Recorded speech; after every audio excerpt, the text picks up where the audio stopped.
All right, so now we have finished our schematic. We have made sure everything has a footprint. The values are what we want for things like resistors or capacitors. The designators are what we want. All of the connections are there, which is something we can double check with electrical rules checker. And we're happy with our schematic. And it is time to bring it into the PCB world and create a footprint. So we update our PCB from schematic. We click update and we get our parts to appear and we get no errors, which is exactly what we want. And we close and now we can drag these around and click. And now they are in our design workspace. And the most important things in this workspace for you to understand are the active layer and the way we're looking at the board, right? So we can always click flip, and instead of looking down at the top, we can look up through the bottom. And if we're working at the top, you might want to look down on the board, not flip the board view. And the top layer where we're actually routing our traces and stuff is going to be the front copper, and that's FCU, this red layer that we have up here. And we can set our visibility such that we're only looking at the current active layer and dim every other layer. So when I deselect everything, you can see in normal mode, we see everything, right? We see this purple bounding box that if any two bounding boxes intersect, it's going to complain. So that's the courtyards layer, which we can turn on and off. We see the through hole annular rings. We see an outline of the part, and we see the silk screen on both the front and the back, right? So on the front silk screen, we can see it's going to write down for us. This is A1, this is D1, D2, R1, R2, and it's going to give us a little outline so we know exactly how to plug it in. And yeah, so we can see every single layer. We can turn them off and on. And if we dim them, we can see the only layer we're really seeing here is the red copper on top. Or if we go to the back copper layer, we only see blue copper that would be on the back. And currently we have really nothing on the back, just the holes of the device the holes from the Arduino. So awesome. So this is the important thing to understand. If you add something, you're always working on the layer that you have selected, right? So I can add text in copper. I can add text in silkscreen. I can even define text in paste if I wanted to, although that would be kind of crazy. All of these sorts of things. The main ones we want to focus on, and really the main layers that you actually care about, are front copper, back copper, front silk screen, back silk screen, and the edge cuts or the board outline. Those are the ones that you actually are going to make modifications to 99.9% of the time. The rest of them are just here as helper layers. And they can come into play with manufacturing, or if you want to, yeah, they can come into play with manufacturing, but basically the other ones will update automatically and you don't need to worry about like paste or mask generally. Okay, so it's just front copper, back copper, silk screen, and edge cuts that we're really going to worry about. Okay, so that's great. One thing also that you should do regularly, it's nice to be able to flip the board and look at it from the bottom up. If you're working on the top layer, you probably want to be looking down at this layer. If you're working on the bottom layer, you probably want to flip it and have the bottom layer active. Just more intuitive that way. You're kind of looking down at what you're actually seeing. And you should always check against the 3D view just to like get a sense of what's going on. And again, we have all of our toggles to turn on and off layers so we can be really sure about what we're doing because we can literally toggle it on and off to see what's going on. And I'm just clicking on this and dragging it around in order to look at it in 3 dimensions. So you can see all of our parts are on the top of the board right now. Great. So let's say I want something to be on the bottom. And in this case, we want the nano to be on the bottom with the pins poking up through the board.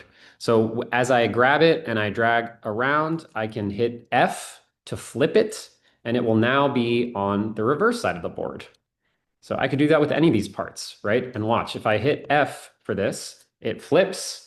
And now when I look at the red layer, it does not appear anymore. And if I look at the blue layer, it is now the only thing on the blue layer, right? And so if I view this in 3D, we can see I now have one part on the back of the board, right? So I can decide which side of the board these things work on. And as we start to do more complex designs, you'll be able to put a via that connects the back of the board to the front of the board. That's another command over here, add via, right? So we'll be able to do something like that and draw a trace to it and then go on the other side of the board and draw a trace connecting on the other side of the board. So we're not going to do that for now. So what I'm going to do is I'm going to pick up this part and I'm going to put it back on the front. So I'm going to hit F so that it goes back to the front. And the other thing that we want to notice here is the connections that we have, it's smart and there are little lines that show us all the different connections. So it's a pretty intuitive thing to do. You can drag this around. It will show you if you zoom in on a pad, typically it will show you like a little name of what's going on. I think I'm on the wrong layer, which is why I'm not seeing these pads. But so now that I'm on the proper layer, I can zoom in and see this is ground and this is D2. This should connect to D2. And if we drag this around even further, right, it will show me the places that it snaps to. So that's snapping my ground to other grounds. I can, again, hit R to rotate the part. And I'm going to start to try to put these in places that make logical sense to minimize my traces and make sure everything connects, right? So you can go in. We have this LED. This is an LED. It connects here to this thing. And then this is net A1 and it connects to A1, A1D2. So I know this is going to connect here. This is going to connect here. And then this goes to ground and we're going to have ground everywhere. So now we'll do the same thing here. We'll sort of drag it around, see where it's snapping. We got ground. Ground is going to snap to any ground. But this other one is connected to this pad, I can see. And this guy wants to come down and be connected over to this pad, it looks like. Now I want to rotate it around so that it's close. And if I zoom in, I can see this is A1 3V3 and here's A1 3 volts, 3.3 volts. Great. So now I'm going to drag this one to be closer. Right. So I'm just clicking on it once and clicking to drag. And it's pretty intuitive. If you're on a layer, so let's say I want to move the silk screen of this, so the label of this to a different size, I can go to the silk screen layer and move that around, right? There's all sorts of little things that we can do, and we always are going to keep checking our work in 3D so that we can see what it looks like. And that's exactly what I intended to do. Great. So they're positioned roughly where I think they should be to minimize my traces and stuff. Awesome. So now I'm going to go to that layer and I'm going to try to wire them up. And so in order to do that, we can click this Route Tracks button, or we can click X. So I'm going to hit the X button. It's automatically jumped to this first thing that I need to wire up, which is great. We'll wire it there. We'll wire this, click, click. And then we have a ground that's floating, which we'll take care of later. Click, click, click, click. And you can see when I do this click, right, it highlights the other thing that I need to connect it to. It's really wonderful.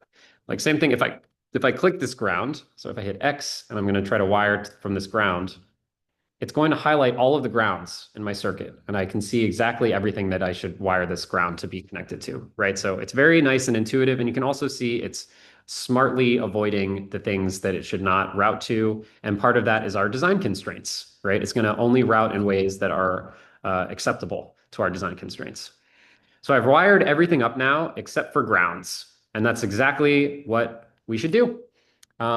If we want to make the traces larger, which is something that you may end up wanting to do, because let's say the car, it's cutting too fine of a feature on the Carvera and you're starting to rip into your trace a little bit, we can always double click on them and make them larger.